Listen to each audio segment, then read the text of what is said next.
السلام عليكم ورحمة الله وبركاته. الحمد لله وبه نستعين. أشهد أن لا إله إلا الله وحده لا شريك له، وأشهد أن سيدنا محمدا عبده ورسوله، ونصلي ونسلم على هذا النبي الكريم سيد المرسلين وعلى آله وصحبه أجمعين.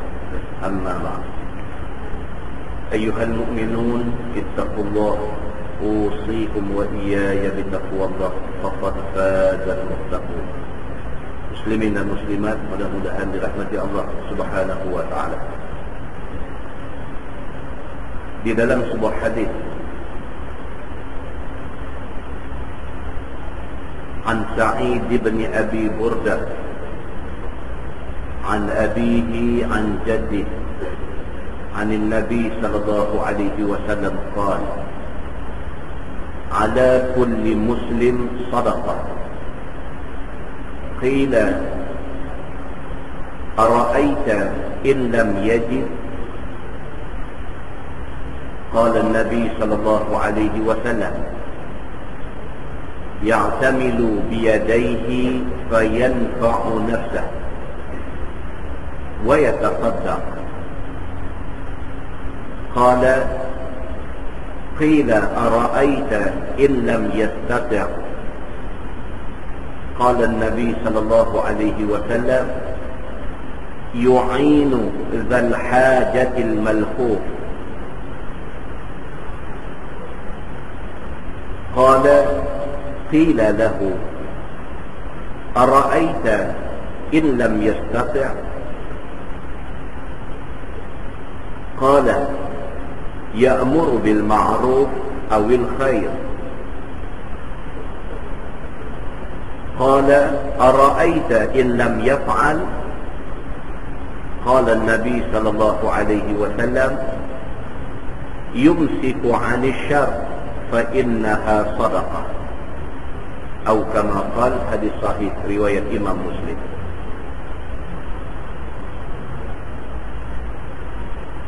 Daripada Sa'id bin Abi Burdah, daripada bapaknya dan daripada datuknya. Dia bila main macam ni kita faham. Mula-mula orang yang dengar hadis ni daripada Nabi SAW ialah Tok Wan kepada Sa'id. Tok Wan dia dengar daripada Nabi. Tok Wan dia habaq dekat bapak dia, bapak dia habaq dekat dia. Dia punya rawi dia macam tu. Yang dengar daripada Nabi SAW ni ialah jad dia. Jad ataupun makna dia datuk. Datuk kepada Sa'id bin Abi Burdah. Datuk dia dengar daripada Nabi.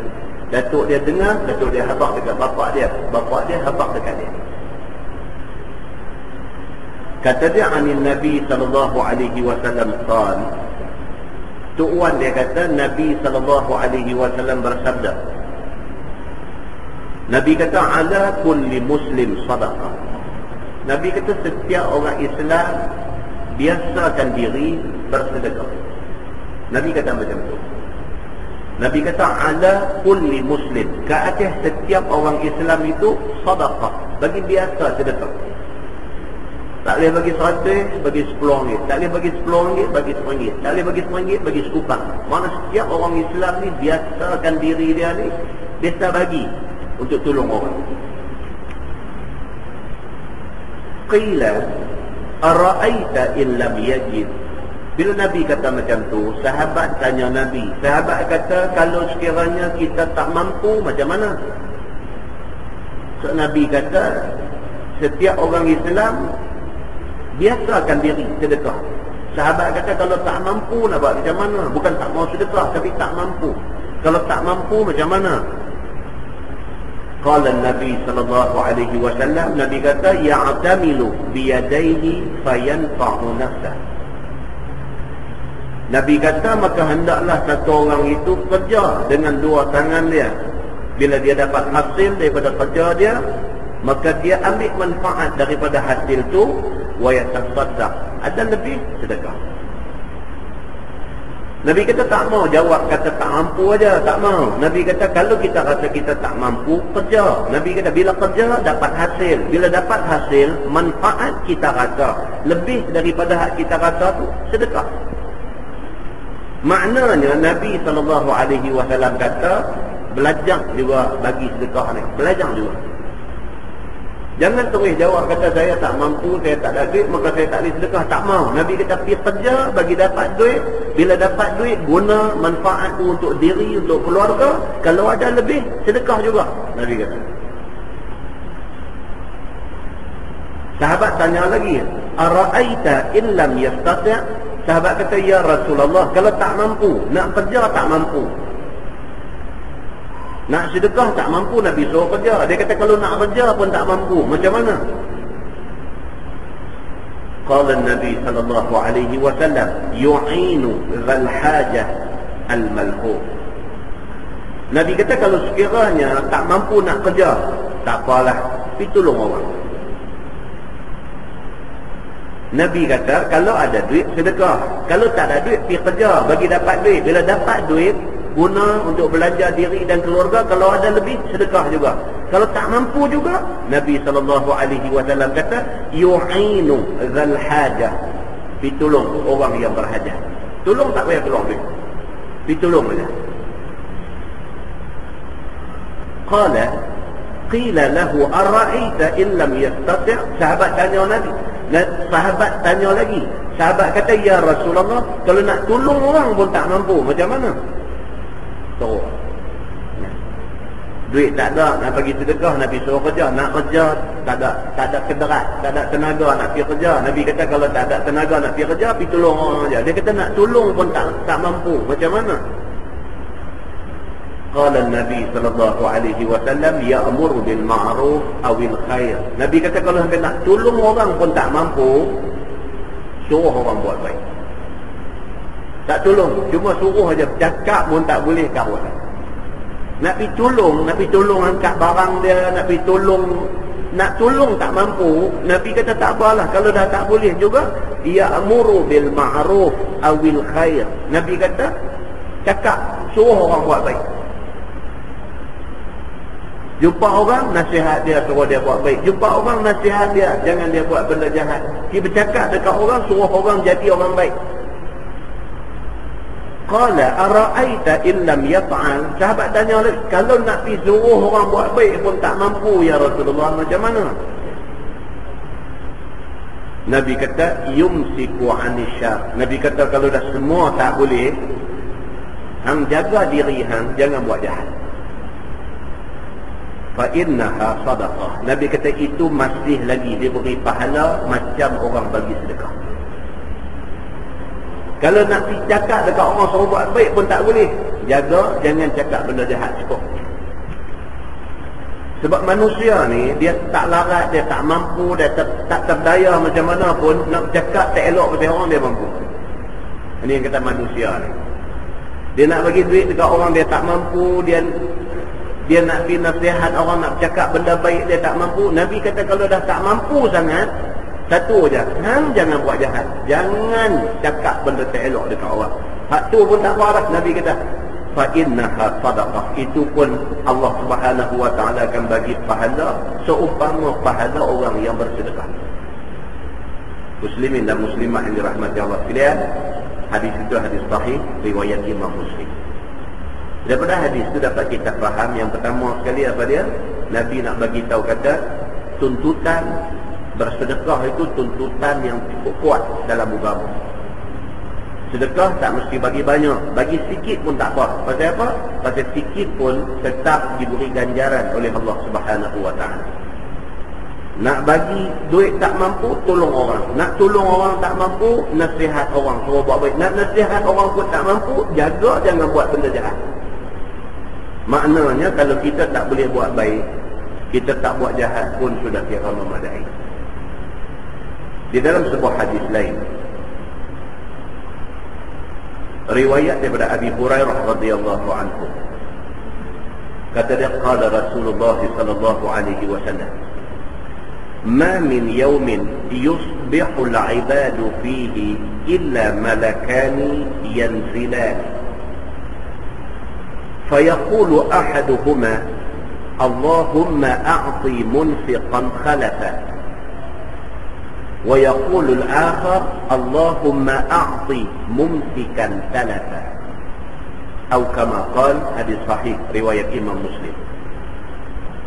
Daripada Abi Hurairah radhiyallahu anhu, Nabi sallallahu alaihi wasallam bersabda, Nabi kata tiap-tiap pagi Allah akan hantar 2 malaikat turun kepada setiap manusia. Tiap-tiap hari. Tiap-tiap hari, pagi-pagi lagi Allah akan hantar mai 2 malaikat turun mai ke kita. Fayaqulu ahaduhuma, salah satu daripada 2 malaikat ni dia sentiasa doa. Dia kata Allahumma a'ti munfiqan khalafa. Malaikat satu ni dia doa, dia kata ya Allah, dia kata bagilah ganti dengan benda yang paling baik kepada orang yang bersedekah. Itu satu. Malaikat ni turun mai kerja dia doa, dia kata Allahumma a'ti munfiqan khalafa. Ya Allah, bagilah kepada orang yang infak harta, orang yang sedekah untuk agama Allah ni, bagi dekat dia khalafa, bagi dekat dia ganti yang baik.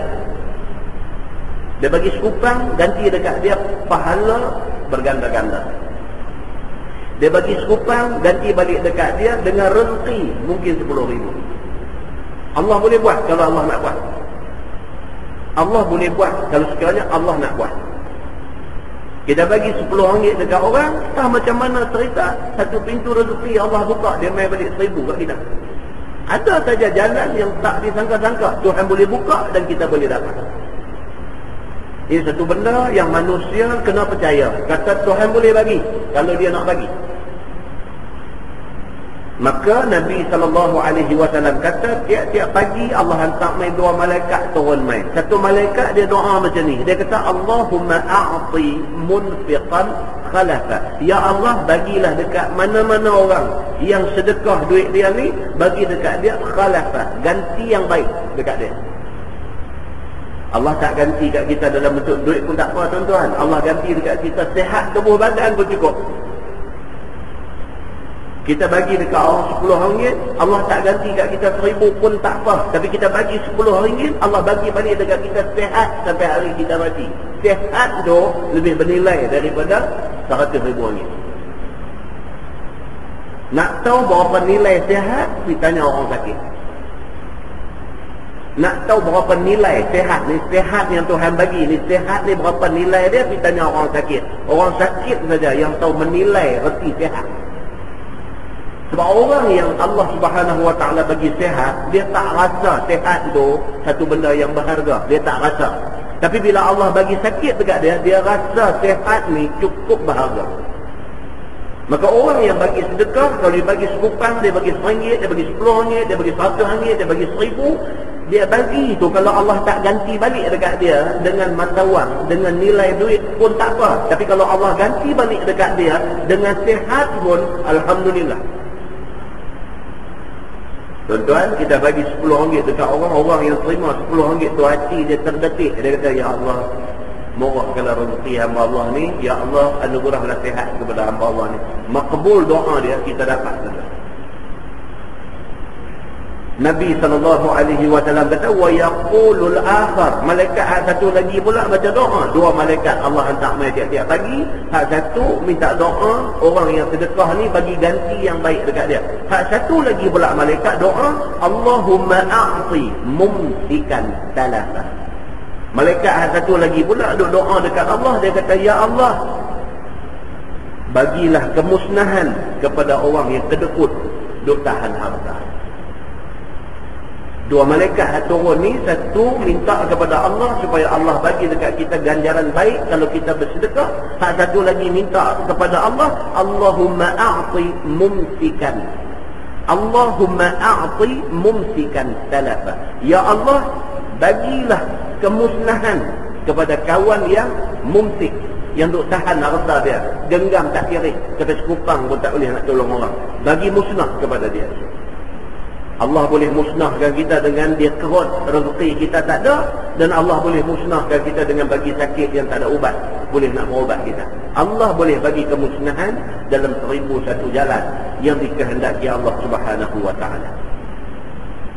Muslimin dan muslimat yang dirahmati Allah sekalian, daripada hadis yang kedua ni dapat kita faham bahawa sedekah tu mengundang kebaikan yang cukup banyak. Kedekut itu mengundang malapetaka yang besar. Dalam sebuah hadis lain riwayat daripada Harithah bin Wahab radhiyallahu anhu, kata dia, sami'tu Rasulullah sallallahu alaihi wasallam yaqul, tasaddaqu fayushiku ar-rajulu yamshi bi sadaqati fayaqulu alladhi u'tiyaha law ji'tana biha bil amsi qabiltuha فأما الآن فلا حاجة لي بها فلا يجد من يقبلها أو كما قال. hadis sahih riwayat Imam Muslim daripada Harithah bin Wahab radhiyallahu anhu. Dia kata Nabi SAW bersabda, Nabi kata tasaddaqu, Nabi kata hendaklah hampa bersedekah. Fayushikur rajul yamshi bi sadaqati fayaqulu alladhi u'tiyaha law ji'tana biha bil amsi qabiltuha. Kerana Nabi kata akan mai satu masa di mana satu orang bawa duit dia nak pergi bagi sedekah dekat orang. Bila dia jumpa orang yang dia rasa miskin boleh terima sedekah, bila dia bagi, kawan tu kata dekat dia, law ji'tana biha bil amsi qabiltuha. Kawan tu kata dekat dia, lah, awak tak mai kemarin. Kalau mai kemarin, aku boleh terima sedekahan. Fa ammal an fala hajata li biha. Tapi hari ini aku tak perlukan sedekahan lagi. Nabi kata kalau nak bagi sedekah, bagilah ni. Pasal apa? Pasal sikit lagi dia akan mai satu masa, dia akan mai satu zaman di mana pada masa tu, di mana pada zaman tu orang tak mau dah sedekah ni. Tuan-tuan, kita dah baca hadis tentang akhir zaman. Di antara tanda akhir zaman apa dia? Allah timbulkan daripada dasar sungai, daripada perut bumi, Allah timbulkan emas berbongkah-bongkah. Percaya tak percaya itu hal kita. Esok jadi kita tengok sendiri. Sebab Nabi SAW tak bohong. Nabi tak bohong. Yang duk bohong ni kita.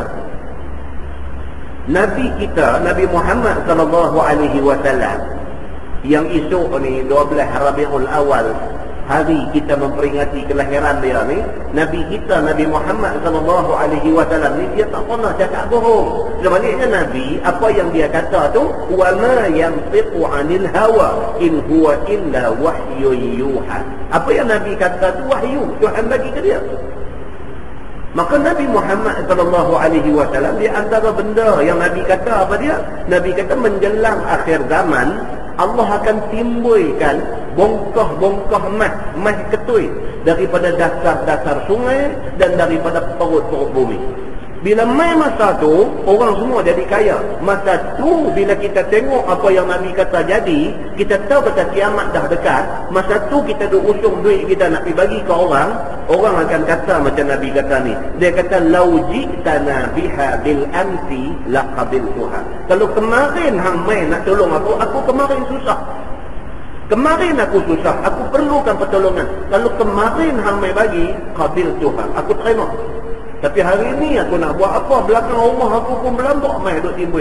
Aku tak mau dah apa pun. Siapa bagi pun aku tak mau dah hari ini. Dia kata fa ammal an, adapun lani fala hajata li biha. Hari ini aku tak berhajat kepada apa pun yang orang nak bagi. Aku tak perlu apa-apa dah. Fala yajidu man yaqbaluha. Nabi kata bila jadi keadaan itu, hang tak akan jumpa siapa pun dah yang nak terima sedekah yang nak bagi. Hadis itu hadis sahih riwayat Imam Muslim. Muslimin dan muslimat yang dirahmati Allah sekalian, Tuhan bagi kat kita masa untuk kita buat baik. Masa ni kalau kita tak grab ambil, kita terlepas. Allah bagi dekat kita peluang untuk kita buat ibadat. Bila? Lah ni Tuhan bagi dekat kita sihat tubuh badan. Lah ni Tuhan bagi kat kita kelapangan masa. La Tuhan bagi dekat kita, ada duit ringgit cukup belanja. La Tuhan bagi kat kita, okey semua. Masa ni kalau nak buat ibadat dan dia tarik apa hak dia bagi, dia tarik kesihadan, kita tak boleh nak buat baik. Duk terlentang hati-hati di rumah biji mata aja boleh di rumah duk celek, duk pejam, duk celek, duk pejam, nak buat apa pun tak boleh lah tuan-tuan. Nak bangkit pergi masjid pun nak kena orang usung. Masa tu ingat nak buat apa pun tak ada. Pasal apa? Sihat Tuhan bagi dia ambil balik. Tuhan bagi kat kita lah ni masa. Kita ada masa. Walaupun tak banyak sangat masa lapang kita. Tapi kita ada masa. Tapi kalau masa Tuhan bagi lah ni kita tak manfaatkan, esok Tuhan ambil masa lapang tu. Dia bagi kita sibuk. Tak ada lah nak pergi mana pun tak ada.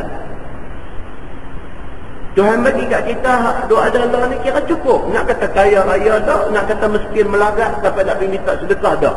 Tuhan bagi kat kita lah ni kira okey. Sedang elok. Elok-elok dah.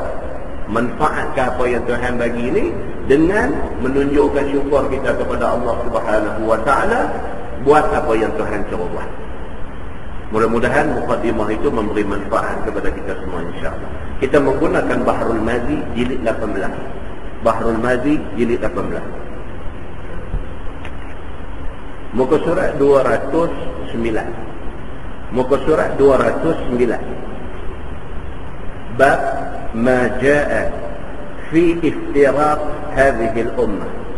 Itu bab yang datang pada menyatakan hadis yang menunjukkan atas berpecah-pecah umat ini atas beberapa banyak mazhab. Dia nak beritahu dekat kita daripada dulu umat Yahudi berpecah kepada 72 puak. Lepas itu mai umat Nasrani berpecah kepada 72 puak. Lepas itu dia mai kita umat Nabi Muhammad sallallahu alaihi wasallam, Nabi kata akan berpecah kepada 73 puak. Cuba kita tengok apa Nabi nak kata. Nabi kata ketahuilah. Kata dia ketahuilah saudaraku. Umat Muhammad ini telah berpecah pegangannya dan telah berpecah i'tiqadnya semacam yang dikhabarkan oleh Nabi sallallahu alaihi wasallam masa hayat. Dia kata tu dia. Nabi bagi tahu 1400 tahun dulu, lah ni 1427 Hijrah. 1400 tahun dulu Nabi dah bagi tahu dah. Nabi kata umat aku ni akan pecah ni, tak tahu nak abang berapa punya banyak perpecahan yang akan jadi. Berpecah, kalau berpecah dari segi pendapat yang tidak melibatkan soal akidah, tak apa. Berpecah pendapat. Tapi kalau berpecah itu melibatkan soal akidah, ajalah. Yang dimaksudkan dengan perpecahan yang kita nak baca ni ialah berpecah akidah. Dari segi akidah itu dah pecah dah. Dia ni kata lagu ni, dia ni kata lagu ni, dia jadi habis rosak, punah ranah habis semua. Maka berpecah-pecah itu menurut semacam mana Yahudi dan Nasrani yang berpecah-pecah pada pegangan dan pada i'tiqad mereka itu. Yahudi dan Nasrani pecah teruk dah dulu. Lah mai kepada zaman kita pun. Adapun berpecah-pecah umat Muhammad itu telah ada dikarang oleh ulama, kitab yang terhimpun i'tiqad mereka itu. Ada banyak karangan ulama cerita tentang perpecahan ni. Kita pernah dengar cerita tentang kumpulan Mu'tazilah. Kita dah pernah dengar cerita tentang kumpulan Khawarij. Kita dah pernah dengar cerita tentang kumpulan Murji'ah. Kita dah dengar banyak dah nama-nama kumpulan, yang kumpulan-kumpulan ini ternyata akidah mereka sesat. Maka jangan kita terjebak dalam mana-mana satu daripada perpecahan yang melibatkan soal akidah ini. Telah cukup dibilang 72 mazhab. Dia kata ada pecah ni, Nabi sebut kata 72. Kalau kita bilang-bilang, dia boleh dapat angka yang Nabi sebut tu boleh dapat. Dan satu mazhab yang betul, iaitu Ahlus Sunnah wal Jamaah pula. Yang betul ni Ahlus Sunnah wal Jamaah, kumpulan yang berpegang dengan sunnah Nabi sallallahu alaihi wasallam. Ahlus Sunnah wal Jamaah, dia pegang kepada Quran dan dia pegang kepada hadis Nabi sallallahu alaihi wasallam. Maka jumlahnya 73 mazhab semua sekali. Daripada 73 tu satu aja yang betul. 72 tak betul. 72 lagi tak betul. semacam yang tersebut khabarnya di dalam hadis yang dikeluarkan oleh Imam At-Tirmizi. Kata dia an Abi Hurairah radhiyallahu anhu, anna Rasulullah sallallahu alaihi wasallam qala, tafarraqat al-yahud ala 71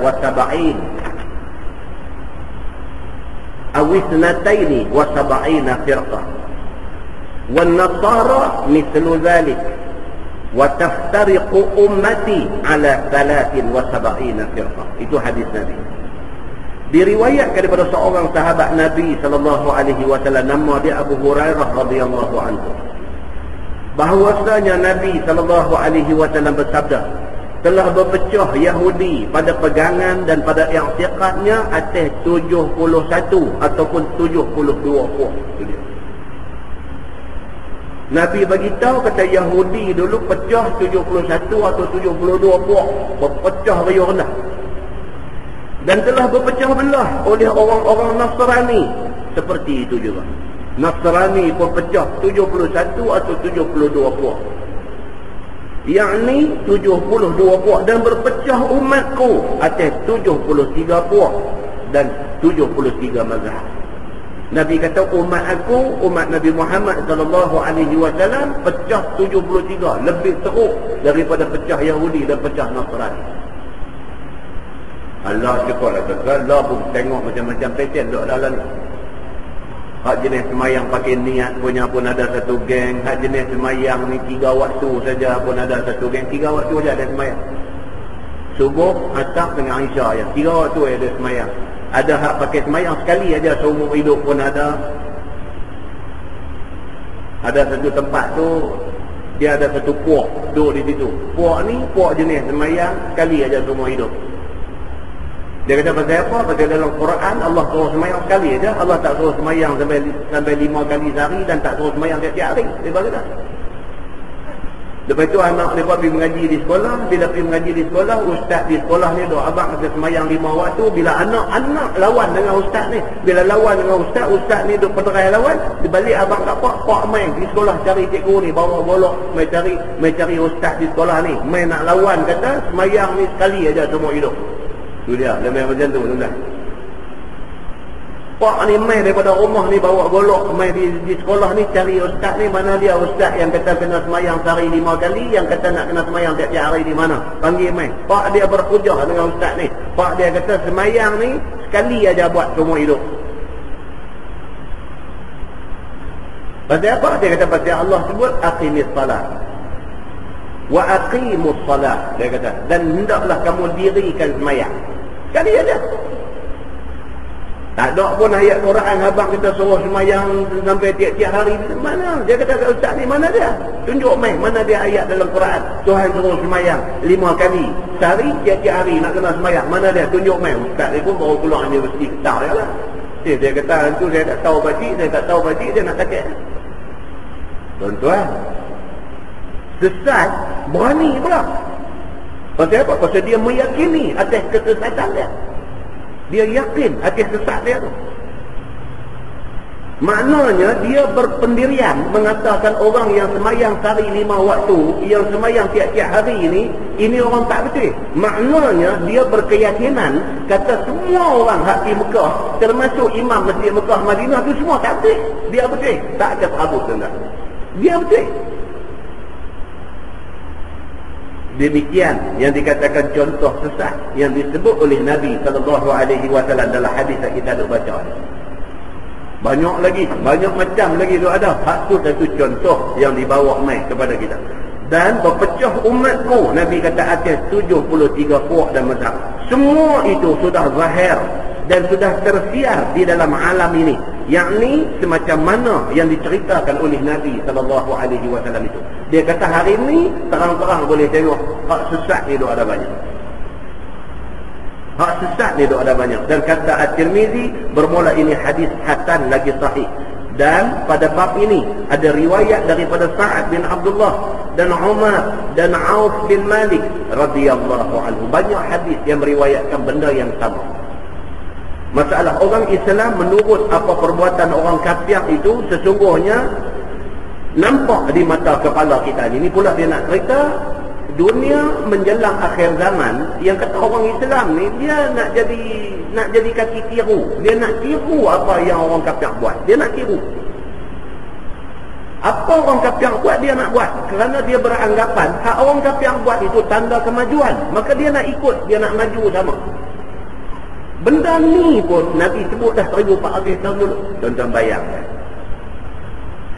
Yang ni telah berlaku pada serata orang Islam zaman kita ini. Dia kata lah ni, hak Nabi kata 1400 tahun dulu, hari ni jadi. Dia kata. Maka tidak apa suatu perbuatan kafir, melainkan adalah pula orang muslimin yang nak buatnya. Kafir buat apa pun nak ikut. Dia pakai baju sikit-sikit, orang Melayu, orang Islam, orang pun pakai baju sikit-sikit. Pakai baju tutup tempat-tempat sikit-sikit dan hari ni berapa banyak anak orang Islam pakai macam tu? Pasal nak ikut. Dia kata.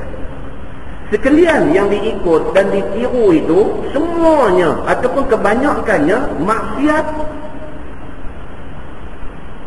daripada maksiat dan dosa semata-mata. Dia kata benda daripada ikut ni, dia kata benda maksiat, benda dosa. Ada beberapa benda baik yang dibuat oleh orang kafir, hak baik tak ikut. Ikut hak nak jadi dosa ni, hak tu dia nak ikut. Orang kafir maju dari segi ketenteraan, dari segi senjata, dia boleh buat macam-macam benda yang hebat-hebat, yang tu tak mau ikut. Orang kafir pergi mengaji pandai, PhD buat sampai 5 PhD dalam kimia, PhD dalam fizik, PhD dalam engineering, PhD buat PhD sampai 5 PhD tu ada, hak tu dia tak mau ikut. Tapi orang kafir dia buat tangan pakai baju ni, hak tu dia nak ikut. Ini benda ni rupa-rupanya 1400 tahun dulu Nabi dah sebut dah. Nabi sebut dah benda ni. Hari ni apa yang Nabi sebut tu depan mata boleh tengok. Dan barang yang membinasakan agama, hak tu dia nak ikut. Dia nak pergi ikut benda yang boleh perosak agama dia. Hak tu dia nak ikut. Maka yang demikian itu dikatakan oleh Nabi kita di dalam masa hayat Nabi. Seperti yang tersebut dalam khabar yang dikeluarkan hadisnya oleh Imam At-Tirmizi. Kata dia, an Abdullah ibn Amr radhiyallahu anhu qala Rasulullah sallallahu alaihi wasallam, la ya'tiyanna ala ummati ma ata ala bani Israil hadwa an-na'li bin-na'li hatta in kana minhum man ata ummahu alaniyatan la kana fi ummati man yasna'u dhalik. Itu dia kata macam tu. Maksud dia apa? Dia kata diriwayatkan daripada seorang sahabat Nabi sallallahu alaihi wasallam, nama dia Abdullah bin Amr radhiyallahu anhuma. Kata dia telah bersabda Nabi sallallahu alaihi wasallam, sesungguhnya akan datang ke atas umat aku barang yang datang ke atas Bani Israel. Itu dia. Nabi kata dulu Bani Israel kena dah penyakit ni. Penyakit yang kena Bani Israel ni nak kena umat Nabi Muhammad pula. Apa dia? Dia kata sampai ke peringkat membetuli cerpu dengan cerpu. Na'al dalam bahasa Arab ni, an-na'lu. Na'al ni maksud dia selipar lah. Kasut sandal, kasut capal. Itu dia panggil na'al. Orang Arab ada dua. Satu dia panggil na'al. Na'al ni kasut jenis bila kita pakai boleh kapit. Ibu jari boleh kapit. Macam selipar tu. Selipar ada tali tu. Kita pakai, kita saruk. Ibu jari kita kapit. Satu tali dia tu. Yang tu dia panggil na'al. Capal ke, selipar ke, ataupun apa, yang tu dia panggil na'al. Satu lagi dia panggil khawf. Khawf ni kasut dulu kita pakai pergi kerja tu. Sebelum masuk sampai paras pukul lali. Ni salahnya. Yang tu dia panggil khawf. Ataupun khuf. Khuf dengan na'al. Dua-dua ni kira kasut dah. Nabi kata dalam hadis ni, dia kata apa? Dia kata punya tirunya, orang Islam ni punya tirunya Bani Israel ni, macam mana dia kata serupanya na'al dengan na'al yang satu lagi. Sama macam kasut sebelah kanan dengan kasut sebelah kiri. Kasut tuan-tuan, kita beli kasut belah kanan, belah kiri serupa. Kalau belah kanan seh 8, kiri seh 8. Mana boleh balik kanan seh 8, kiri seh 10. Serupa. Kalau belah kanan panjang dia berapa inci, belah kiri pun panjang dia sama inci. Kalau belah kanan lebang dia berapa inci, belah kiri pun lebang dia.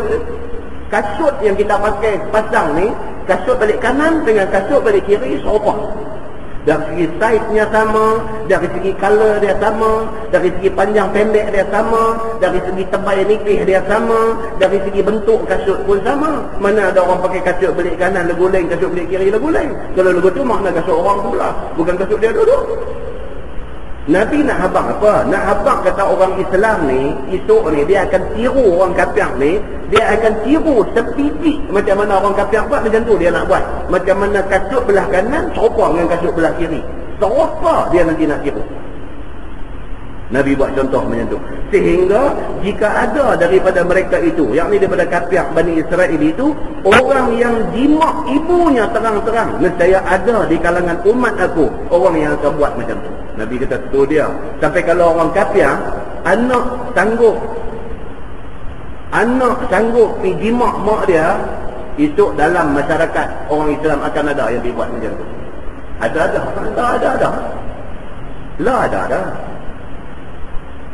Lah ni dah ada. Pak makan anak sendiri, abang makan adik sendiri. Jadi dia jadilah lah ni. Anak pergi makan mak sendiri. Jadilah lah ni, dia jadi upside down, dia jadi tungging terbalik adik. Rupa-rupanya Nabi sebut dah benda ni 1400 tahun dulu. Nabi kata benda ni akan jadi. Tengok-tengok jadi macam yang Nabi kata tu jadi. Macam mana kita nak kata Nabi bohong kita? Nabi tak bohong kita. Nabi ni dia remind kita, dia peringat kita, jangan hampa buat benda ni. Nabi habang, dalam duk habang tu jadi. Itu dia yang kata Nabi kita punya sayang kita ni habang awal dah. Dalam duk habang tu kita tak dengar apa yang Nabi kata, kita pergi buat benda yang Nabi larang. Masalah dia kata perbuatan orang-orang kafir yang diturut tu apa dia? Dia kata apa benda yang kita duk turut orang kafir ni? Sesungguhnya pada sepotong hadis itu menunjukkan sebenarnya telah banyak orang Islam membetuli ikut sebiji perbuatan kafir itu, iaitu turut dan ikut pada tamadun negeri. Tamadun orang kafir ni kita ikut. Orang kafir dia menganggap lagu hidup moden lah ni itu tamadun. Kita pun terima itu sebagai tamadun kita. Orang kafir, tonton tengok yang kata padri-padri mereka, sister-sister mereka di gereja pakai macam mana. Kita pergi tengok di gereja, sister mereka pakai macam mana. Pakai tudung. Macam orang Islam pakai tudung. Tutup rambut tak nampak. Yang tu, betul punya. Dalam agama dia suruh pakai lagu tu. Makna pakai lagu tu orang baik, orang gereja, orang baik. Tapi hak kafir ni dia tak ikut hak baik tu. Dia buat lagu cara dia, pakai tak senonoh lagu tu dia. Kita ni diturut hak tak senonoh ni. Maka kita anggap apa yang orang kafir kata tamadun, kita anggap itu tamadun. Sedangkan Islam ada tamadun sendiri. Kita tak pakai hak tamadun kita. Islam menganggap orang yang sampai zaman moden macam mana pun tetap menjaga aurat dia, itu orang yang bertamadun. Kita tak pakai yang tu. Kita pakai lagu orang kafir punya tamadun. Dan tamadun pada mencari kehidupan dunia. Islam ada tamadun dia sendiri. Orang yang bertamadun itu ialah orang yang cari rezeki secara halal. Itu orang yang bertamadun. Tapi orang kafir dia tak kira. Janji dapat duit, tak halal pun tak apa. Itu tamadun bagi dia. Mesti kena berani buat benda salah, baru kita boleh berjaya. Bila dia pegang falsafah tu, dia buat lagu tu, kita ikut dia, habis kita. Dan tamadun pada adat, dan tamadun pada ibadat, tamadun pada laki-laki, dan tamadun pada isteri, dan pada anak-anak, dan lainnya, daripada macam-macam perkara, macam-macam benda, kita pergi ikut lagu mereka.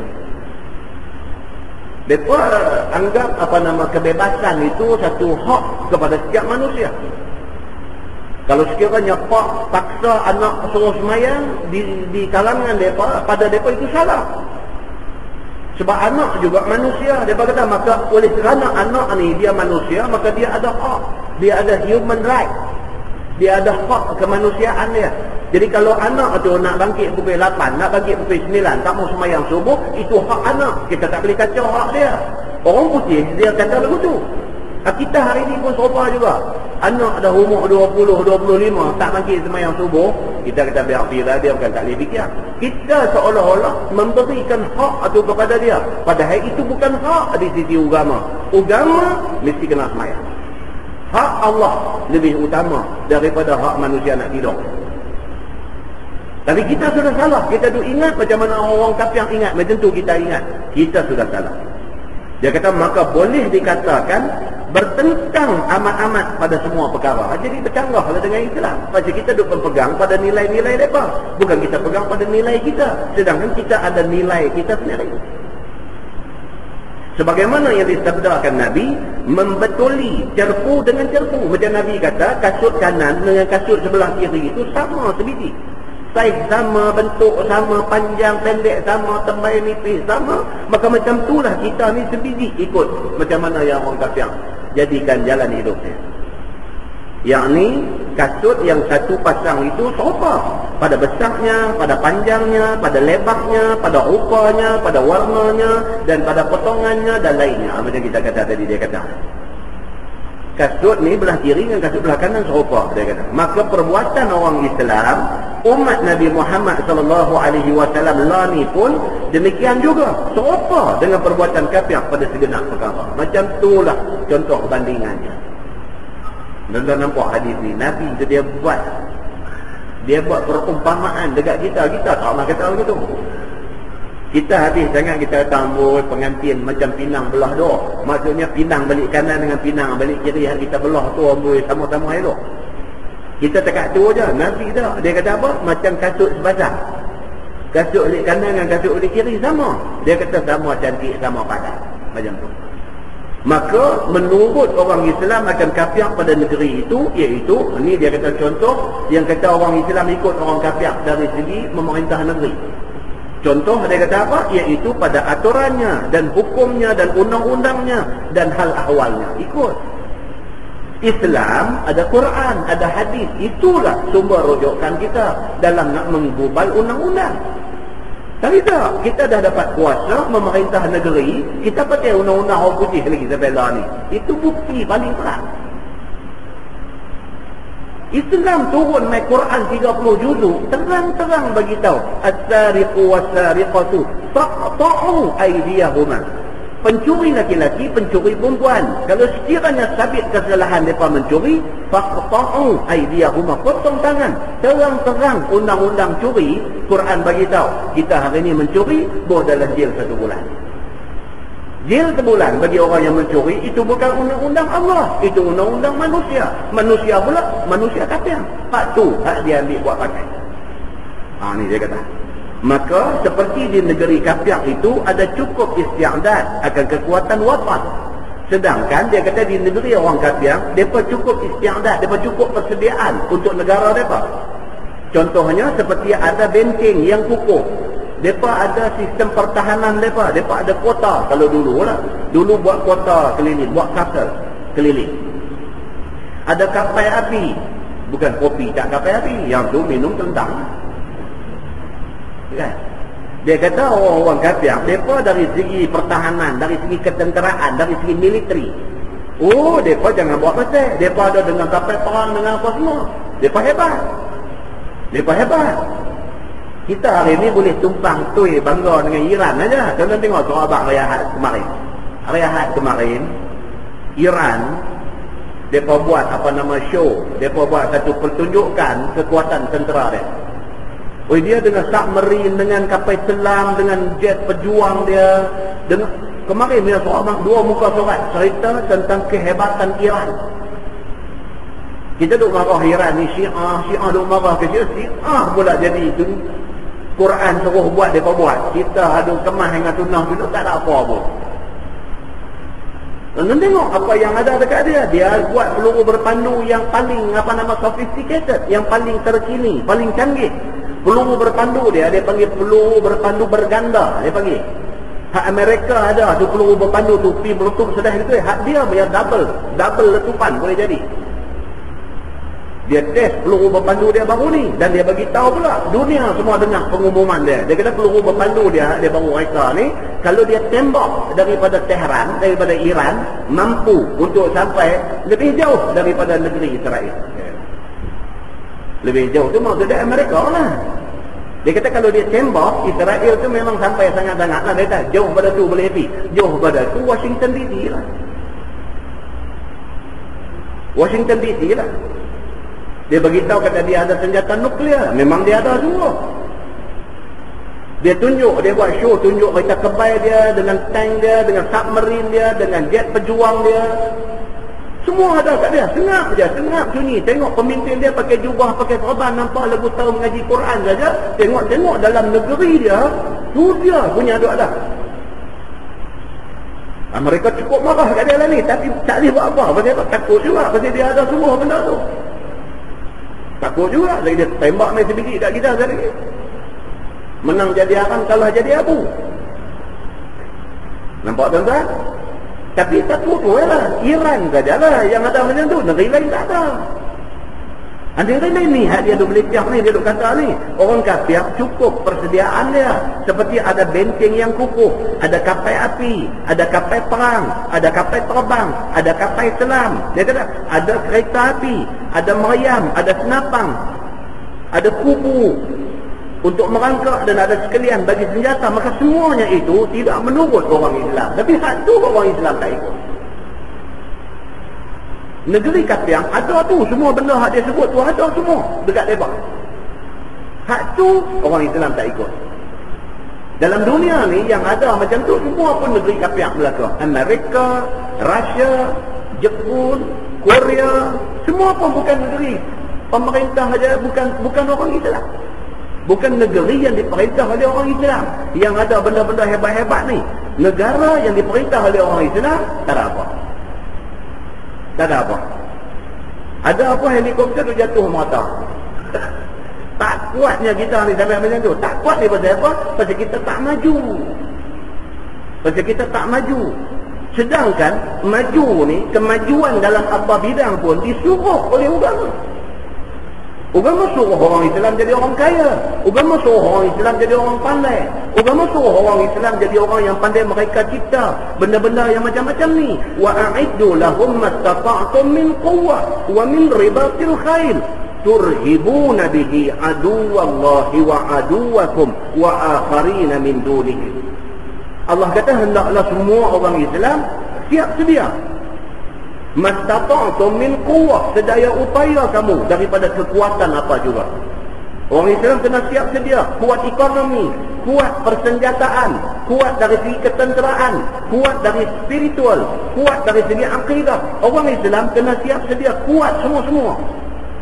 Wa min ribatil khail, dan kena ada tentera berkuda yang hebat-hebat. Kalau dulu tentera berkuda, kalau hari ini sesuai dengan masa ni.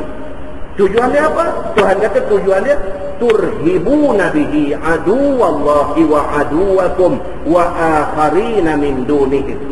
Tuhan kata supaya apa? Musuh Allah, musuh hampa dan orang-orang lain turhibuna bihi, jadi gerun dengan hampa semua. Tujuan dia yang tu. Bila ada senjata nuklear, bukan nak pergi tembak orang sembarangan, bukan nak pergi buat naik orang, bukan nak pergi tunjuk kita ni ganas dalam dunia. Tak, bukan tujuan tu. Tujuan dia apa? Nak bagi ada, nak bagi orang gerun dengan kita. Bila tak ada ni, siapa nak gerun dengan kita? Dia tahu kita tak ada apa. Bila ada, macam Iran ada tu, mereka pun cuak, mereka pun takut, mereka pun seriau juga.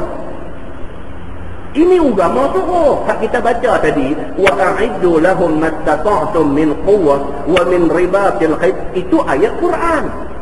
Allah suruh. Hak tu dia kata apa? Maka semuanya ini tidak menurut orang Islam. Hak ni tak mau ikut. Nak ikut apa? Nak ikut nak pergi pakai tak senonoh, nak ikut nak pergi duk tengah-tengah malam duk ada di pusat karaoke, duk pergi duk pub, duk minum, duk mabuk sekali dengan orang bukan Islam. Hak tu ramai budak-budak Islam nak ikut. Bukan sikit pihak berkuasa agama pergi buat serbuan, masuk di pusat karaoke, masuk pub, masuk night club, masuk apa, tengok-tengok tu dia 2/3 daripada pengunjung tu semua kaki hak nak makan bismillah punya kaki duk ada dalam. Duk lengkong meja tengok botol, duk ada kat atas meja tu botol semua, angkat muka tengok muka anak orang kita. Tengok perempuan ni, tengok rambut color macam mana orang putih, angkat-angkat hidung kemek juga. Orang kita juga, rambut saja duk kira orang putih, hidung tak apa yang buat. Ini yang duk jadi, dia kata. Maka, tetapi, dia kata apa yang jadi? Tetapi rumah sundan, kedai pajak arak, kedai pajak candu, kedai pajak judi, panggung wayang gelap, panggung bangsawan, syarkas, dan macam-macam permainan dan pembinasa agama dan tabiat anak wapannya ada semua. Dia kata yang itu ada kat orang kita. Paling ramai jadi penagih dagang anak orang Islam. Paling ramai ada di pusat terhenti anak orang Islam. Paling ramai ada di sekolah tunai bakti, sekolah budak-budak jahat anak orang Islam.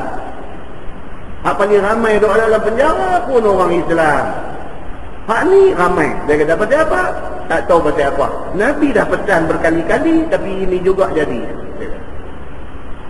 Kemudian diturut pula pada segenap hukum kafiah itu. Seperti mencuri hukum dengan jil, tidak dikerat tangan. Yang ni pula dia kata.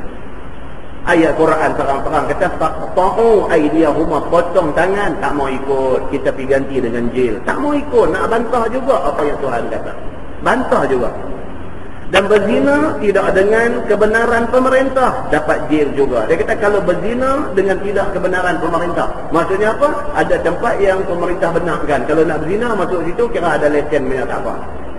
Kalau pergi tempat tak ada lesennya, itu salah. Salah tu buat apa? Jil. Sedangkan Quran kata az-zaniyatu waz-zani fajlidu kulla wahidin minhuma mi'ata jaldah. Sedangkan Quran kata kalau zina, baik perempuan baik laki-laki, sebat 100 kali. Tak ikut juga yang tu pun. Kita tukar yang tu, bagi masuk jail juga 2 minggu. Ataupun penjara 2 minggu, ataupun denda 3,000. Kita tukar juga. Bila kita pergi duk punggah, duk tukar, duk ubah apa hak Tuhan kata, maka Tuhan pun tak mau ambil tahu pasal kita. Tuhan biar bagi kerosakan berlaku di kalangan kita. Macam kita lah tuan-tuan, kita ada anak. Bila kita bagi satu arahan dekat dia, dia tak ikut, dia pergi buat cara dia. Bila jadi apa-apa, kita biar ambil kat dia. Dia tanggung ambil. Jadi dia betul lah. Kita dengan Tuhan pun serupa. Kita hamba Tuhan. Kita hamba Allah. Allah kata buat lagu ni, kita tak ikut. Kita pergi buat lagu ni. Bila jadi apa-apa, Tuhan kata biar ambil kat dia. Kalau dia tunjuk, kata dia taat kepada perintah aku jaga dia. Tapi dia tengok, dia tunjuk, dia bantah aku tak mau jaga orang yang bantah aku. Biar dia tanggung akibat daripada perbuatan dia. Ini yang duk jadi dekat kita hari ini.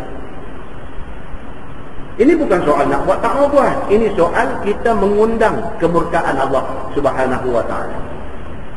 Dan membunuh orang tidak dengan sebenar syar'i, ada kala lepas, ada kala kena bunuh pula. Jadi kita hari ini terang-terang dia bunuh orang, cukup semua bukti pun kadang-kadang lepas. Macam mana tidak mata sudah buat, lepas dia ni. Sedangkan dalam Islam dia ada hukum qisas. Bila bunuh orang kena bunuh balik, tapi terlepas. Dan hukum berjudi dengan minum arak dan lainnya, semuanya telah turut mereka itu. Yang ini turut cara kafir juga. Kalau dalam Islam minum arak kena sebat atas belakang. Hari ini minum arak kalau di tempat yang ada lesen tak apa. Kalau minum arak di tempat tak ada lesen, kena tangkap, kena api apa, bayar denda RM100 lepas. Maknanya apa yang Tuhan kata, kita punggah buang semua. Kita buat pandai kita. Kita rasa kita lebih pandai dari segi nak mengatur hukum, nak menyusun undang-undang, nak menggubal peraturan. Kita rasa kita lebih pandai. Maka terimalah akibatnya. Baik, dia kata dan seperti aturan muamalah dan aturan jual beli dan aturan utang piutang, maka boleh kata semua dengan jalan riba belakang. Alah ni Malaysia kira nasib baik sikit. Sebab apa? Pasal kita mendahului negara-negara Islam lain dari segi muamalat ni. Orang lain tak buat lagi tuan-tuan. Islam dah di Malaysia dah buat dah. Macam-macam dah ada. Dengan bank Islam, dengan bank-bank konvensional, tetapi membuka kaunter-kaunter Islam. Kemudian memperkenalkan ar-rahnu, pajak gadai Islam, memperkenalkan takaful, insurans Islam dan sebagainya. Dari segi muamalat, kira Malaysia dalam tahfidah. Negara lain tak buat lagi. Yang tu dah cantik dah kita. Dan banyak membungakan wang dan membuat loteri dan menjalankan hal kehidupan dengan dengan berbagai helah haram. Dia kata, tak habis-habis kita ni guna helah kita nak cari duit cara haram. Dan macam-macam hal lain daripada ini. Semuanya banyak menurut kafir belakang. Kita jadikan orang kafir itu sebagai ikutan kita. Sambut maulid Nabi, duduk nasyid, duduk menyanyi, duduk kata Nabi Muhammad ni ikutan kita. Tapi betul-betul tak ikut pun Nabi Muhammad sallallahu alaihi wasallam. Maka tidaklah terbilang akan semua hal ahwal dan sifat kaifiat dan perangai pekerti yang diikut kafir itu. Macam mana perangai orang kafir, macam tu perangai kita ikut semua. Bahkan orang yang mempunyai darah Islam pun tahu apa dia barang yang diturut kafir, nampak di mata kepala dan fikirnya sebagai tidak berkecuali dan sebagai telah jadi adat hatta kepada ibadah. Punya nak turut ni sampai kita arti agama sebatas dua pupi ikut juga cara kafir. Sabda Nabi sallallahu alaihi wasallam lagi, wa inna bani Israil tafarraqat ala 72 millah waftaraqu ummati ala 73 millah kulluhum finnar illa millatan wahidah. Maksud dia, dan bahawasanya orang Yahudi yakni Bani Israel telah berpecah mereka itu pada i'tiqad mereka itu atas 72 macam jalan. Mereka pun pecah tunggu terbalik. Yahudi, Allah hantar mai dekat mereka kitab Taurat melalui Nabi Musa. Hak ikut betul-betul Taurat ni satu cabang aja, hak lain semua tunggu terbalik habis. Nasrani, Allah hantar mai dekat mereka kitab Injil melalui Nabi Isa. Hak ikut betul-betul Injil ni berapa orang aja, hak lain 72 lagi tunggu terbalik lingkup habis. Demikian hal dengan umat Nabi Muhammad sallallahu alaihi wasallam. Maka berpecah umatku, Nabi kata, kepada 73 jalan. Semuanya masuk neraka melainkan satu sahaja. Masalah berpecah-pecah jalan agama dan i'tiqad itu. Sesungguhnya yang kata berpecah-pecah jalan agama dan i'tiqad itu telah berlaku pada orang Yahudi sebagaimana dikhabarkan oleh Nabi di dalam hadis tadi. Demikian juga telah berlaku menurut perbuatan Yahudi pada berpecah-pecah jalan agama dan i'tiqad ada atas orang Islam itu. Apa yang jadi dekat Yahudi, apa yang jadi dekat Nasrani, jadi dekat kita orang Islam, umat Nabi Muhammad sallallahu alaihi wasallam. Maka orang Yahudi berpecah-pecah jalan agama di atas 72 jalan. Dan adapun yang telah berlaku pada orang Islam seperti yang dikhabarkan oleh Nabi itu, iaitu di atas 73 jalan. Kita ni nanti pecah 73. Maka zahirlah pada orang Islam itu lebih satu jalan daripada orang Yahudi dan Nasrani. Dan yang lebih itu masuk jalan yang betul dan lepas daripada neraka. Satu aja hak betul. Adapun 72 jalan itu semuanya masuk neraka seperti yang dikhabarkan oleh Nabi sallallahu alaihi wasallam. Adapun jalan yang lepas daripada neraka itu telah diterangkan oleh Nabi kita seperti yang tersebut di dalam sambung hadis tadi, iaitu kata Abdullah bin Amr, kata dia, qalu wa ma hiya ya Rasulullah, qala ma ana alaihi wa ashabi. Itu dia. Yakni sahabat tanya Nabi, apa dia jalan yang lepas daripada neraka itu ya Rasulullah? Sahabat kata 73 pecah kepada 73, 72 sesat. Satu aja hak betul. Sahabat kata hak betul satu tu siapa? Maka jawab Nabi, iaitu orang yang aku ada berjalan atasnya serta sahabat-sahabat aku. Nabi kata ma ana alaihi wa ashabi. Nabi kata hak betul itu adalah orang yang ikut aku, ikut jalan aku dan jalan yang sahabat-sahabat aku ikut. Maksudnya siapa? Maksudnya orang yang ikut Quran, ikut hadis, yang tentu selamat. Ambil jalan lain, belum tentu selamat. Kilat hari bulan, sesat. Dia macam tu. Baik. Kata At-Tirmizi, ini hadis gharib. Masalah jalan agama dan i'tiqad yang melepaskan daripada masuk neraka dan menjadikan masuk syurga. Maka itu telah dikhabarkan oleh Nabi sallallahu alaihi wasallam. Iaitu sabda Nabi, jalan yang aku atasnya dan sahabat-sahabatku atasnya.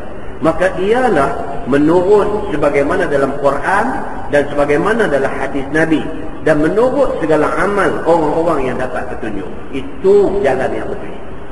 Itu sebab tuan-tuan, kita dah kata berapa kali dah, kita ni apa pun nak dengar. Dalam Quran, dalam hadis, ada tak ada? Kalau terang-terang Quran hadis kata tak boleh, tak boleh. Kalau benda ni tak ada, dalam Quran tak ada sebut, dalam hadis tak ada sebut, tengok dulu. Boleh tak boleh kita nak buat benda ni? Ni maksudnya benda ibadah lah, benda ibadah. Hak hidup hari-hari ni tak apa. Hak hidup hari-hari Nabi pernah jalan-jalan, jumpa sahabat duk panjat pokok korma. Sahabat tu dia duk tut pokok korma ni. Dia ambil benih daripada korma, daripada pokok korma lain, dia main nak tut dengan korma hak dia duk panjat naik ni. Nabi tanya dia, hang buat apa?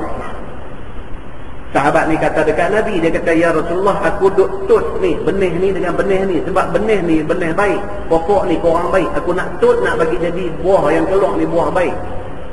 Nabi kata apa? Antum a'lamu bi umuri duniakum. Nabi kata, hang lebih pandai tentang hal urusan dunia ni. Urusan dunia maksudnya apa ni? Cerita pasal pertanian, cerita pasal kejuruteraan, cerita pasal apa nak perbaik rumah, nak buat rumah, nak repair rumah, cerita pasal nak jadi mekanik perbaik kereta. Yang tu Quran hadis tak payah bagi tahu. Hak tu hampa pandai pergi buat, apa pergi buat.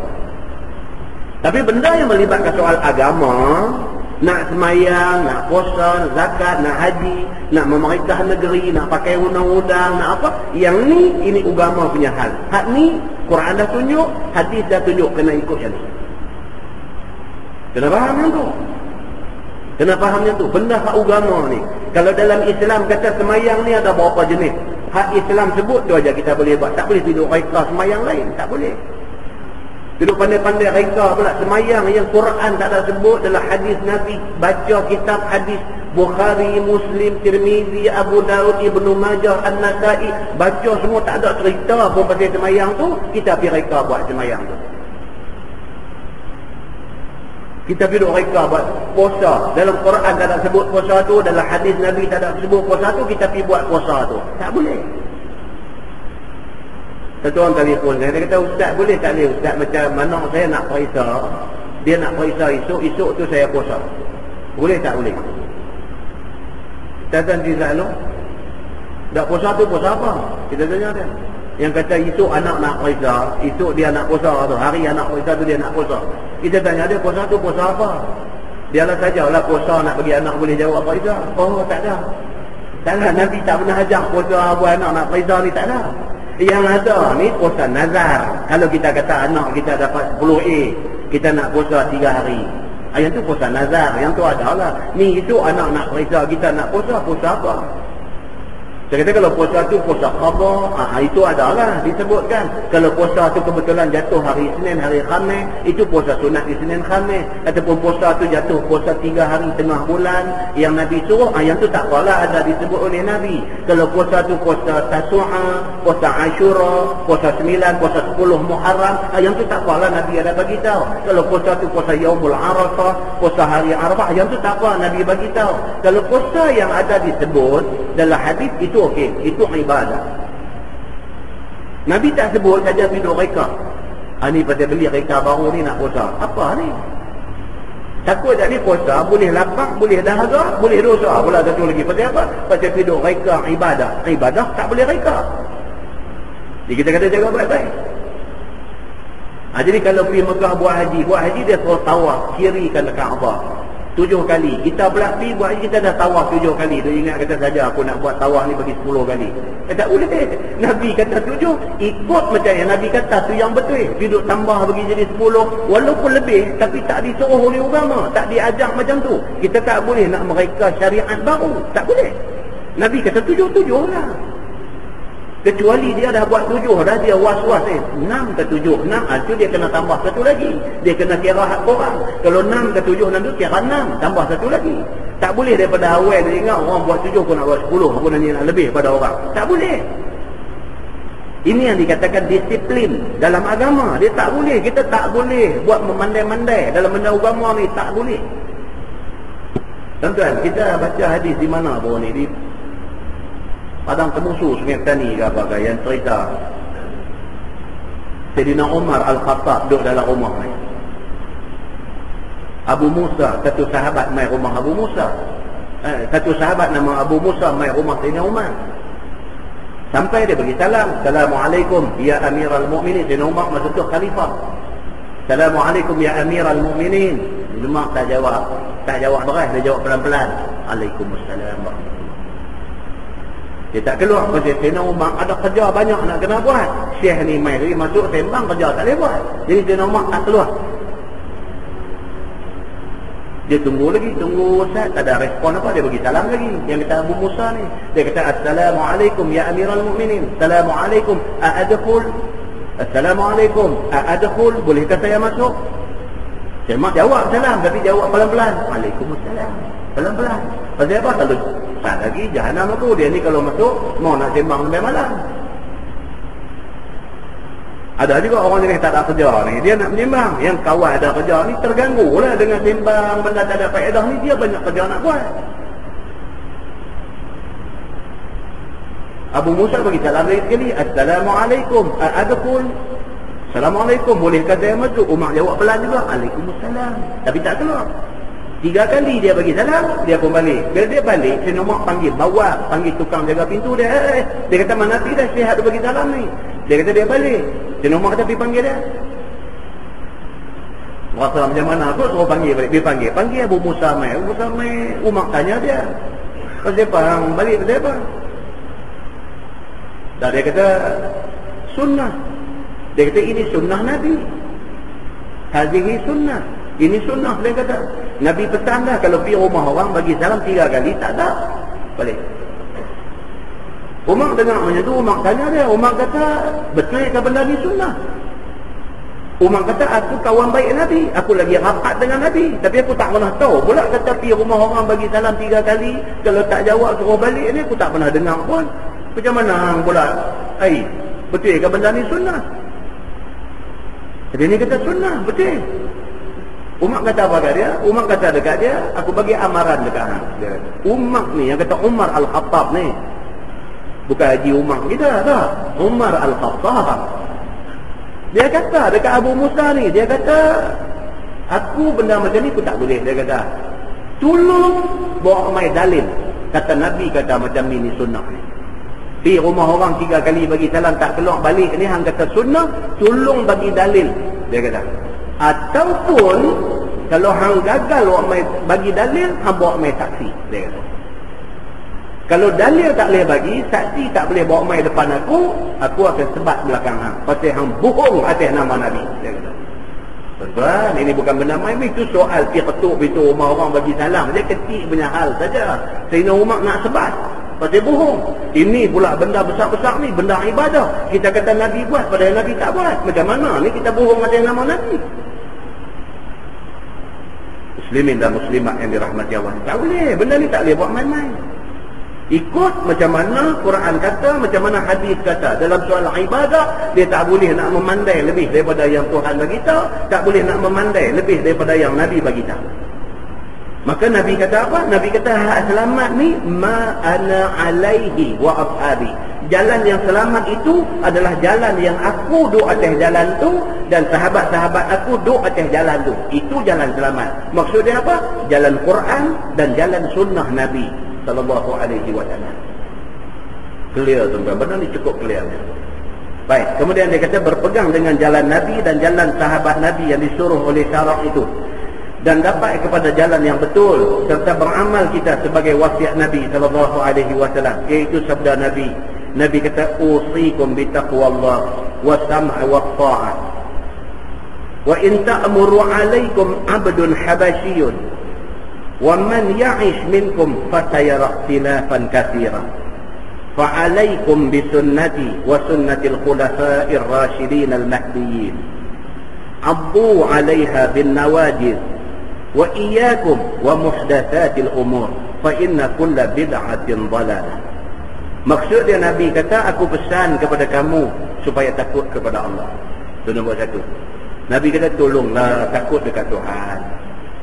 Maka rupa takut kepada Allah itu, iaitu kamu jadikan antaranya dan antara barang yang ditakut akan dia itu pemeliharaan daripadanya. Yang kata takut tu apa? Kita pelihara diri kita. Jangan sampai pergi buat benda yang Tuhan larang. Iaitu junjung segala suruhnya, jauhkan segala tegahnya. serta buat tiap-tiap yang disuruh itu dengan sekira-kira kuasa. Takat mana boleh buat. Itu kata kita takut dekat Tuhan. Takat mana boleh kita buat. Takat tu mampu kita, takat tu kita buat. Dan mendengar dan taat. Maka mendengar itu yakni dengar cakap raja dan meluluskan segala titahnya dan merendah diri kepadanya. Ini dalam kes pemerintah tu, pemerintah yang menjalankan Islam sepenuhnya. Dengar apa yang dia kata, patuh kepada perintah dia, rendah diri, taat kepada dia. Jangan dibuka pintu perkelahian dan pintu fitnah atasnya. Kalau sudah ada pemerintah yang memerintah atas jalan agama, jangan kita pergi jadi punca nak cari gaduh dengan orang yang memerintah secara agama ni, dia kata.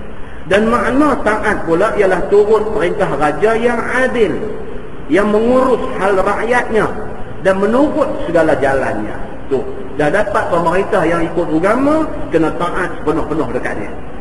Dan jika jadi memerintah atas sekalian kamu itu seorang abdi hitam legam sekalipun, maka lazim atasmu taat dia. Dalam Islam dia tak tengok kulit. Dia tak pilih kalau nak jadi raja, kalau nak jadi presiden, kalau nak jadi Perdana Menteri mesti kena kulit leguni, kena orang kaya, kena keturunan, tak. Islam dia tak tengok yang tu semua. Islam dia tengok takwa. Kalau sekiranya dia bertakwa, dia kulit hitam, dia apa macam mana pun, kita kena taat dekat dia. Sebab dia pemerintah yang bertakwa. Dia kata begitu. Kerana Tuhan yang meletakkannya dan menyedarkan kepadanya akan ketuaan amalnya itu. Tuhan yang pilih dia untuk nak bagi dia jawatan tu. Maka wajib atas sekalian orang mukmin rendah diri dan turut akan segala suruhnya, supaya kekal akan persatuan, supaya tak berpecah belah dan dapat bersatu hati dan dapat bertolong-tolong dan hilang berkelahi. Nak elok daripada jadi berkelahi. Bila jadi berkelahi ni tak ada guna, tuan-tuan. Jadi lagu Thailand, jadi itu, jadi lagu Filipin tu, habis. Apa pun tak boleh buat. Dan jauh segala perselisihan. Elok daripada jadi perselisihan kalau sekiranya pemerintah tu ikut jalan agama. Jangan pergi cari pasal. Dengan syarat bahawa adalah taat itu sekira yang direda Allah.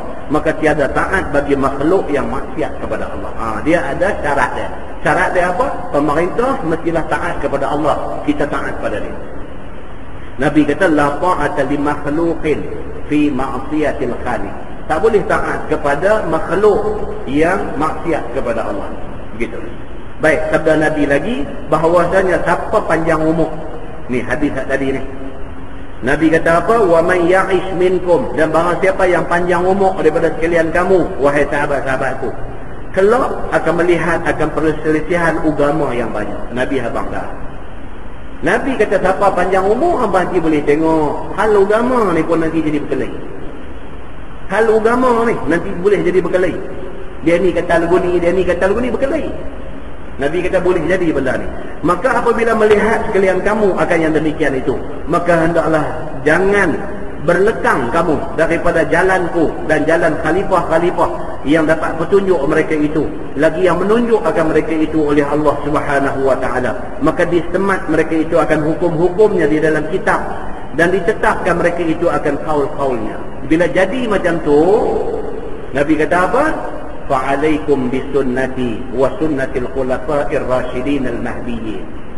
Bila jadi macam tu, dia ni kata lagu ni, dia ni kata lagu ni, dia ni kata lagu ni, dia ni kata lagu ni, kita nak pegang yang mana? Kita tengok hak mana yang berpegang dengan sunnah Nabi. Dia ni kata lagu ni, dia ni kata ni, tak sama. Baik, hang kata lagu ni apa alasan hang? Dia bawa main hadis, baca main kat kita, hadis ni memang hadis sahih. Hak ni pula dia kata lagu ni, kita kata apa sandaran hang? Dia kata tak ada lah, ni orang dah buat lama. Tak apa, habis tepi. Kita ikut hak ada sandaran hadis Nabi. Yang ni tentu betul. Itu cara dia bila jadi macam. Maka hendaklah gigit oleh sekalian kamu akan jalan aku dan khalifah-khalifah itu dengan gigi geraham kamu. Ni hak kata sunnah Nabi terang mai dalam hadis ni. Dia kata apa? Abdu alaiha bin nawajid. Gigit dengan geraham, jangan lepaslah. Kerana sunnah Nabi tentu betul. Sunnah Nabi tentu betul. Walaupun 1000 orang kata benda tu tak betul, tapi orang hak 1000 ni kata saja, tak ada hadis yang mereka pegang. Sedangkan yang ni hadis dia ada terang-terang. Gigit pegang kemas-kemas apa yang Nabi kata ni, yang tu tentu betul. Yang ni pegang sungguh-sungguh hati, jangan lepaskan dia sebagai pegang gigi geraham akan suatu dengan kuat, dan jauhkan oleh sekalian kamu akan segala kerja yang bid'ah, iaitu tiap-tiap suatu yang zahir dengan tiada nas ataupun tiada qiyas ataupun tiada ijma', kerana tiap-tiap bid'ah itu sesat, dia kata. Masalah beramal pada sunnah Nabi itu telah diakui oleh Nabi akan masuk syurga.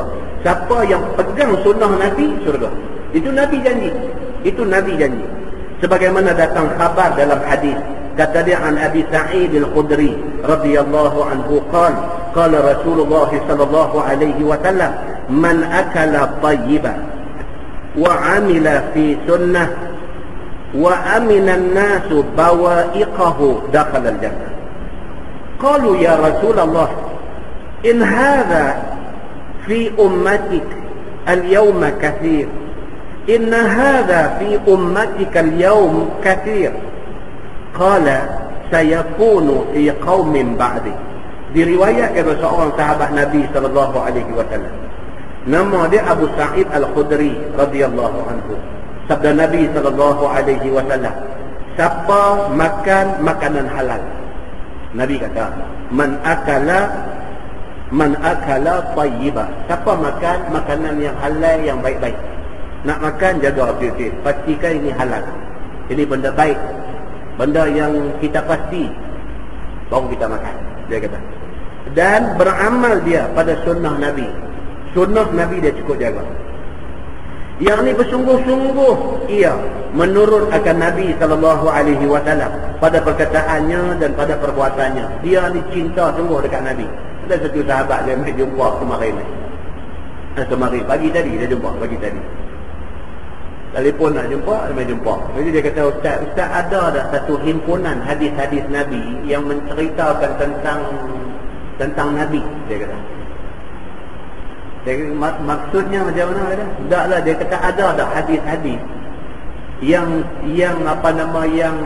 describe Nabi itu secara komplit. Maksud macam mana? Dia kata, taklah hadis cerita rambut Nabi panjang mana, Nabi rambut belah tepi ke belah tengah ke, Nabi ni janggut dia macam mana, Nabi yang kata pakaian yang Nabi suka pakai macam mana, Nabi yang kata, ada tak ni satu komplit punya himpunan hadis yang cerita pasal itu? Saya tanya dia, nak pakai jubah ke? Dia duk kerja satu badan korporat. Dia duk kerja badan korporat, jenis kena pakai tie, kena pakai suit, kena pakai apa ni. Dan dia pun jawatan bagus punya jawatan. Saya kata, nak exactly ikut Nabi kan? Dah nak tahu lah, dia kata, kalau tak boleh pakai masa kerja pun, lepas time kerja nak pakai. Dia kata, oh, okey. Kita kena tanya dulu. Takut kan lagi dia jumpa himpunan hadis kita bagi kat dia, tahu itu dia masuk pejabat, dia buat pakai lagu tu dengan kerana tu, kan? Bos panggil dia kata, nak jadi manager ke? Nak jadi tu imam lah. Kalau bos bagi kata doa lagu tu, bini anak-anak macam mana? Kan? Semangat ni tak boleh kira. Semangat ni bila dia main, tuan-tuan, voltage dia tinggi, voltage, karan tinggi. Kan? Kita depan mata ni, kita duk tengok kawan yang kena renjatan elektrik ni banyak lah. Dia kena short karan tu, dia jadi lagu tu. Dia nak tukar semua. Within one night, overnight, kira bangkit pagi esok, dia dah jadi satu Melayu baru. Dia panggil. Kita ni bila jumpa orang macam ni, kita takut. Bukan kita takut dia nak buat benda salah. Benda dia nak buat tu tak salah. Tapi benda tu bukan wajib kena buat macam tu. Kalau kerana buat macam tu boleh mengundang akibat yang bermacam-macam, kita nak nasihat dia jangan. Prinsip sunnah Nabi ni kalau bagi dari segi pakaian, prinsip dia menutup aurat. Itu prinsip dia. Nak pakai fashion macam mana tu terpulang, tapi jangan dedah aurat. Itu prinsipnya. Tapi kalau nak ikut sebiji macam Nabi, hari-hari nak pakai kamis, nak pakai jubah, bagus. Tapi tengoklah hang punya tempat kerja tu kacau tak kacau kalau pakai lagu tu. Kalau kacau jangan. Pakai tutup aurat tu dah okey dah. Kita nak abang lagu tu kat dia. Takut, tuan-tuan, bukan apa takut. Banyak ada jumpa kena karan ni, banyak. Bila jadi tu dia kena karan tu, dia nak tukang semua. Lepas tu apa semua jadi kelang kabut sampai kena buang kerja dan sebagainya. Peringkat awal itu seminggu, 2 minggu, sebulan. Mula tu dia anggap ini perjuangan. Demi kerana perjuangan aku sanggup apa saja. Karan tuan-tuan, karan. Lepas 2 bulan, 3 bulan tak ada kerja, tak ada gaji, dia mau duduk main kosot. Jadi patah balik mereka ustaz balik. Dia kata ustaz lah duk abang kata ni apa semua ni, saya kerja apa pun tak lah ni, macam mana dia main kita balik. Kita tak mau macam ni. Kita tak mau macam ni. Tuan-tuan, kita bercakap duk dengar 3 hati orang. Bukan 3 hati orang tu faham macam mana kita mau. 3 hati orang tu kadang ada 3 orang dia faham dia sendiri. Dia punya faham sendiri. Lepas tu dia pergi buat kesimpulan dia sendiri, dia pergi ambil jalan dia. Dulu ada satu ustaz, saya pun duk pergi belajar juga. Dia duk mengajar kitab tasawuf ni, kitab Hikam Ibnu Athaillah. Kitab tu tinggi lah. Kitab tu cerita pasal tasawuf, cerita pasal nak suci diri, nak suluk pada jalan Allah, salik ilallah. Kita ni nak jadi orang yang berjalan pada jalan Allah. Kita pergi mengaji, kita duk dengar, kita nak faham yang kata tasawuf ni macam mana. Kata Imam Malik kata apa? Man tafaqqaha bi ghairi tasawufin tafassaqa. Wa man tasawwafa bi ghairi tafaqquhin tazandaqa. Imam Malik kata siapa yang alim fiqh tapi tasawuf tak ada, akhirnya dia jadi fasik. Alim fiqh tanya dia pasal hukum fiqh ni kok mana pun dia boleh jawab cantik. Tapi tasawuf tak ada dalam hati dia. Dia sombong, dia jadi besar diri, dia jadi rugilah orang ni. Sebaliknya, waman tasawufa bi ghairi tafaqquhin tazandaqa. Imam Malik kata tapi siapa yang duk kira tasawuf aja, duk kira hati nak bersih, duk kira nak pakai pun nak bagi nampak lo'om, nak bagi nampak dia ni tak belagak, tak apa, tapi hukum hakam fiqh pun tak erti. Nampak tu macam alim, macam warak, macam apa, tengok ambil air semayang pun tak pergi. Allahu Akbar. Imam Malik kata tazandaqa, yang ni lagi teruk, dia jadi macam kafir zindik. Luaran tu nampak macam religious, nampak macam agama ni faham sangat, tengok-tengok hukum hakam pun tak faham. Duk kira nak zikir, nak bersih hati, nak apa aja, tapi mengaji dah. Akhirnya tazandaqa. Dia ni jadi macam kafir zindik, jadi macam tak ada ilmu, hajuk tu betul. Kita nak kena tahu benda ni, kita belajar ilmu agama, tapi dalam masa yang sama kita nak kena ada tasawuf, nak kena bersih hati. Ilmu tinggi macam mana pun tapi rendah diri itu ada. Ilmu tinggi tapi rendah diri. Maknanya fiqhnya ada, tasawufnya pun ada. Begitu. Jadi benda ni disebut oleh imam kita pergi mengaji. Jadi yang kata dia mengajar Hikam Ibnu Athaillah, sedap. Kupasan dia apa-apa semua cantik. Main mengaji penuh, mengajar di rumah. Penuh rumah ni tingkat atas, tingkat bawah, lelaki-lelaki perempuan penuh mengaji. Dalam ramai-ramai hadut mengaji itu ada seorang, dia ni sudah naik makam macam mana, tak semayang dah lepas pada tu. Tak semayang dah, tengok-tengok duduk sembang, duduk cakap dengan orang, duduk kata Tuhan tu dalam poket dia jadi lagu tu pula dah. Ya Allah. Orang main habaq balik dekat ustaz mengajar ni, kata ustaz, salah seorang kawan kita hadut mengaji ni, tak tahulah apa jadi kat dia ustaz ustaz duk habaq cerita pasal wali Allah, Allah bagi dekat dia karamah, dia ada ma'unah, dia ada apa ni, nampak dia kata dia pun dapat dah karamah tu. Ustaz ni dengar saya dia mengajar lama tak dapat lagi, macam mana dia dapat dulu, ustaz ni kata. Tapi tak tahu juga lah kok Tuhan nak bagi kat dia, macam mana nak pergi jumpa dia. Ustaz ni pergi jumpa dia, depan sembang, rupanya bukan karamah, dia jadi apa pun tak tahu.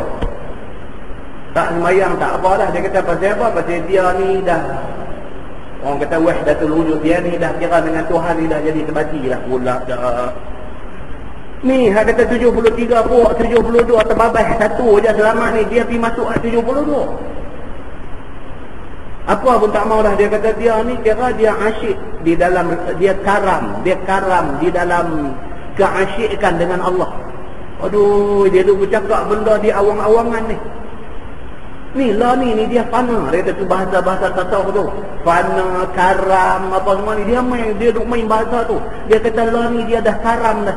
Dia fana, diri dia dah binasa. Yang ada hanya Allah aja. Dia duk jadi tu. Itu bukan kata elektrik. Ni dia jana kuasa dia dah kena. Yang tu kalau kena tuan-tuan, dia rentung ni sampai tinggal abu. Yang tu lah yang kita nak abang kata hati-hati. Hati-hati. Belajar agama ni dia ada step dia. Step dia pun mesti kena ikut Quran, kena ikut hadis Nabi. InsyaAllah dia tak jadi kalang kabut macam tu. Ikut betul-betul. Macam mana manual Tuhan bagi mai tu, macam tu kita ikut. Kita beli microwave oven di rumah, dia ada manual dia. Kita nak guna microwave tu kena ikut manual dia. Kita tak boleh hidup guna lebih-lebih. Kita guna lebih-lebih, dia meletup dengan microwave tu dengan apa habis semua lingkup. Yang tu baru panah betul. Yang tu kita tak mau. Tolonglah tuan-tuan. Lama tuan-tuan mengaji agama, macam-macam benda tuan-tuan boleh tengok.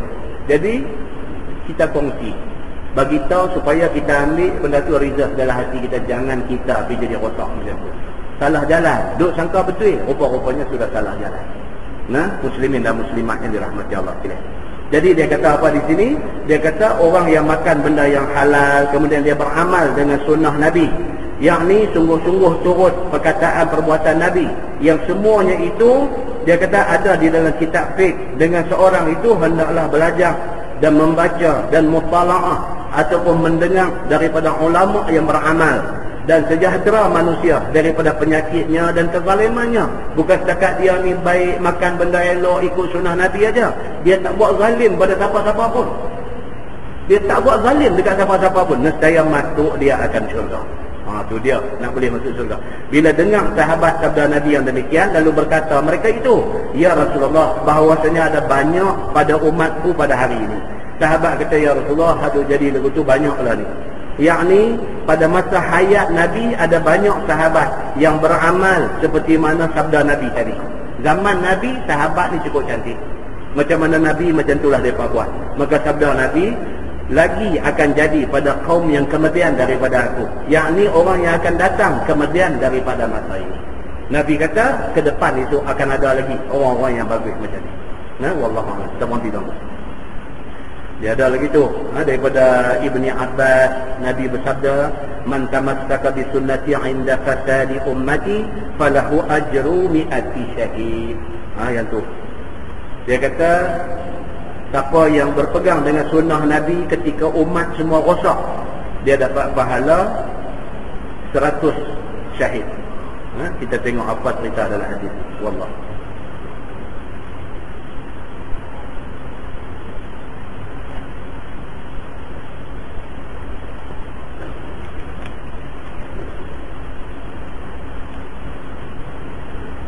Kita tangguh dengan tasbih kafarah dan surah al.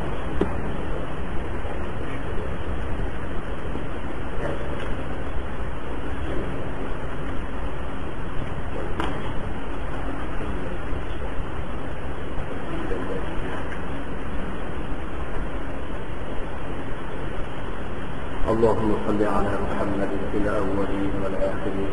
رضي الله تبارك وتعالى عن سادة الأنصار سيدنا رسول الله أجمعين. بسم الله الرحمن الرحيم. الحمد لله رب العالمين حمدا يوافي نعمه ويكافئ مزيدا. يا ربنا لك الحمد كما ينبغي لجلال وجهك الكريم وعظيم سلطانك.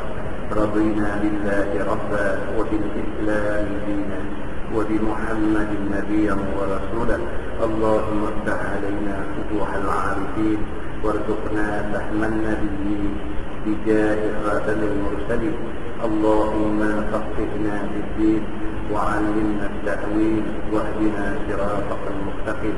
اللهم أرنا الحق حقا وارزقنا اتباعه وأرنا الباطل باطلا وارزقنا اجتنابه. اللهم اجعل جمعنا جمعا مرحوما وتفرقنا من بعده تفرقا معصوما. وصلى الله على محمد وعلى آله وصحبه وسلم والحمد لله رب العالمين. السلام عليكم.